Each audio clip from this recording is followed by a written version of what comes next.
Have you ever seen the balance test where putting on shoes and socks from a standing position is used to test your balance? And supposedly, if you can put on your shoes and your socks from standing on one foot, then you have good balance. Well, the problem with that is that's not necessarily an accessible or valid test for everybody, especially for those of us that are 55 plus. We might need some modification. It's not that it's a bad test, it's just that it might be too advanced for a lot of us. So in this video, I'm going to show you different ways to do that shoe and sock test and make it work for you, and that way you can assess your balance without getting frustrated by it because you think, oh my gosh, I have terrible balance, I can't do this. No, your balance is okay, it might need to improve, and this is a great way to do it. So here is what we would do to get started. So I've got this chair close by, and I'm not even going to use my socks and shoes for this first, easiest, most basic level. I'm going to hold on to the chair. I'm going to put a little bend in the knees. I'm going to pull that belly in so my core is active. And then I'm just going to practice lifting one foot off the ground. I've got to try to get this knee to lift a little higher, and I'm reaching the hand as close to the foot as I can. I come back up, I feel my balance, and I go back down.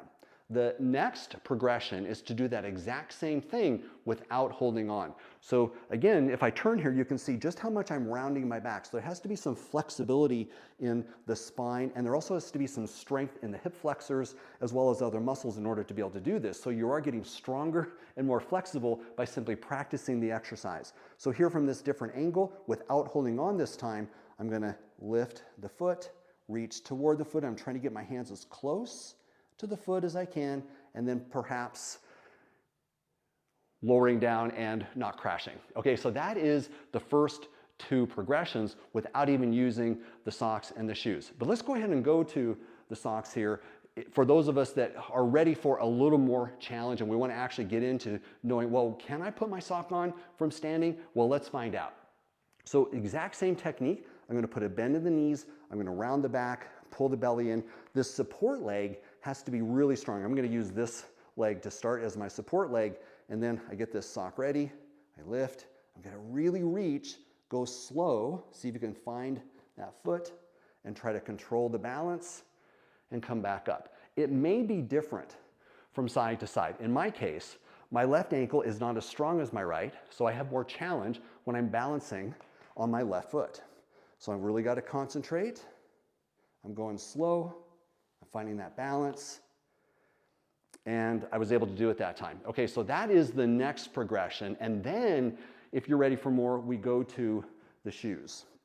So I've got this shoe, the strings just as loose as possible to make this as easy as possible. Again, same exact technique. I'm going to use the belly. I'm going to round the spine, bend the knees. I'm going to find my balance first. I'm going to go really slow here. And then it's definitely a bigger challenge to get that shoe to slip over the foot. And then I come back down. So that is the next progression. The final progression is, can I put that shoe on and tie the shoe all without losing my balance? So again, I'm using the same technique, and I have built up to this. So we're not going to get frustrated if we see this and say, I can't do this. We're going to build up to it until we can. So I've got this foot ready, and again, this is my weaker ankle, so I've really got to work hard on this side. I feel a little bit wobblier here.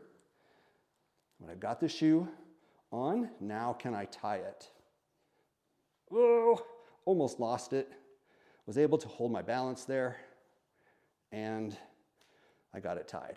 So you saw I wobbled there a little bit, but that's okay because your body is always going to react. The hard part of this exercise or of this test is that you're doing something. It's not just that you're standing here static, you're holding your balance like this. You're actually doing something, so it makes it a lot harder. Okay? So work on this, go through the progressions, and make sure you don't get frustrated because you're trying an option that's too difficult. Eventually, you may find that you work up to being able to put on those socks, being able to put on the shoes, being able to tie the shoes. And it actually is really fun if you're patient with it.